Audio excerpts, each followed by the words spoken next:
Olá amigos, olá amigas, novamente estamos aqui no canal de Pablo Villarrubia com seus mistérios e hoje para falar sobre OVNIs agressivos e também sobre meu livro, Quando os UFOs Atacam, casos de agressões e mortes no Brasil e no mundo. E este livro que saiu ano passado volta a estar em plena atualidade pelo seguinte: no último dia 4, 5 de abril, saiu uma notícia na imprensa mundial, nos meios, principalmente Estados Unidos, de que a Agência de Inteligência de Defesa dos Estados Unidos mostrou, ou pelo menos publicou, cerca de 1.500 documentos ou folhas de informes sobre relatórios sobre OVNIs.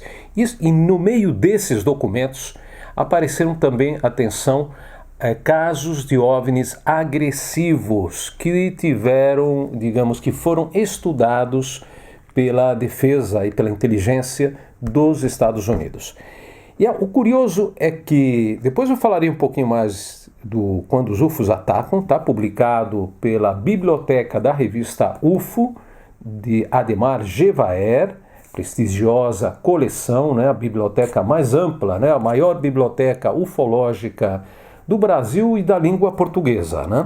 Então, nos Estados Unidos, poucos dias depois dessa notícia de que vários documentos foram publicados ou foram liberados pelo governo dos Estados Unidos, apareceu um cidadão chamado Dr. Christopher Green, neurologista, e que ele confessou ter trabalhado entre 2009 e 2010 para o governo dos Estados Unidos, para a CIA, e, no caso, para estudar casos de OVNIs agressivos entre militares daquele país. Veja só que interessante, é a primeira vez que se fala, abertamente, ou pelo menos desde o ponto de vista do governo, ou que há uma divulgação de tais documentos, e entre eles um estudo do Christopher Green, do Dr. Christopher Green.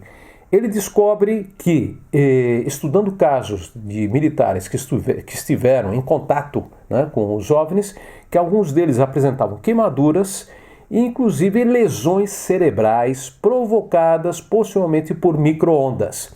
Atenção, aqui quando os UFOs atacam, já falo em um dos capítulos que é no caso mítico, clássico, já o caso do João Prestes, filho em 1946 em Araçariguama, no Brasil. Esse homem acabou tendo o corpo queimado e possivelmente queimado também por dentro. As características, de acordo com alguns especialistas, eram muito próximas àquelas das consequências provocadas pelas emissões de micro-ondas. Mas quem, em 1946, emitiria micro-ondas no Brasil? Uma coisa muito difícil, muito complicada. Então, essa notícia, que pareceu-me extraordinária, não tanto pelo fato de que eu já conhecia, logicamente nós que investigamos há muitos anos o fenômeno OVNI, inclusive outros companheiros também, já sabíamos que isso existia, mas agora parece que há um reconhecimento quase oficial por parte das autoridades norte-americanas.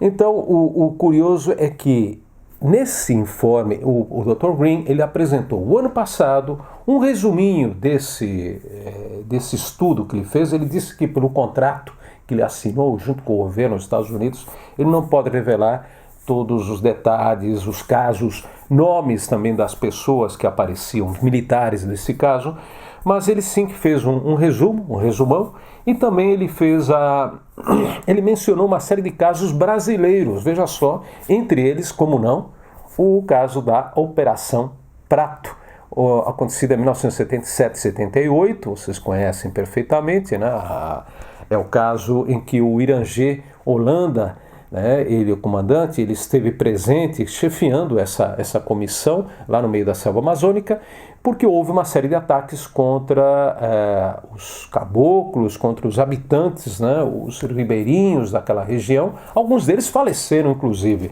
Aqui, quando os UFOs atacam, eu tenho também um capítulo, visitei aquela região, e é um capítulo que dedico a a várias fotos, né, de casos aqui incríveis, e entre eles o da Operação Prato. Então, o relatório, ou esse artigo resumido do Dr. Green, ele fala também do caso do Forte Itaipu, outro caso brasileiro importante, acontecido em 1957 e divulgado pelo Dr. Olavo Fontes, também outra figura importantíssima da ufologia brasileira e mundial, né, que morreu, infelizmente faleceu muito jovem. Também há outro caso mencionado nesse estudo do Dr. Green, que é o caso de Pirassununga. Ele só menciona o caso de Pirassununga de 1969, que é o caso que nós conhecemos muito bem, do Tiago Machado, que tivemos a oportunidade de entrevistá-lo pouco antes, alguns anos antes do seu falecimento, junto com o ufólogo Edson Boaventura, nosso amigo, e que fomos lá na casa dele, conversamos com o Tiago. Ele foi atingido por uma arma, por um raio lançado por uma arma de uma suposta criatura extraterrestre, que o deixou com sequelas, né, em uma das pernas, e que continuava com esse problema até o dia, inclusive, que fomos visitá-lo. Possivelmente ele tenha falecido há pouco tempo, acho que foi em 2020 que ele faleceu. Ele morreu com esse problema. Então estamos falando que efetivamente agora é muito importante essa declaração ou pelo menos esses documentos que foram apresentados a partir da lei, né, a FOIA, que é uma lei que existe nos Estados Unidos, que os cidadãos podem reclamar, podem pedir documentos que o governo libere alguns documentos, né, supostamente sigilosos. Então vocês podem encontrar muitos casos assim, interessantes, inclusive os mencionados no relatório do Dr. Green, Christopher Green, aqui nesse livro, Quando os UFOs Atacam. Então, meus amigos, por favor, gostaria muito que vocês pudessem aumentar o número de visualizações aqui do canal, que vocês pudessem também continuar inscrevendo-se no canal. Se vocês podem recomendar, melhor dito, que vocês possam recomendar o canal a outros amigos para chegar nessa cifra de 2.000 seguidores do canal. Tá certo? Muito obrigado a vocês, meus amigos. Continua e também façam comentários, deixem seus comentários aqui abaixo e os likes, né, no canal, tá bom? Muito obrigado no vídeo. Até mais.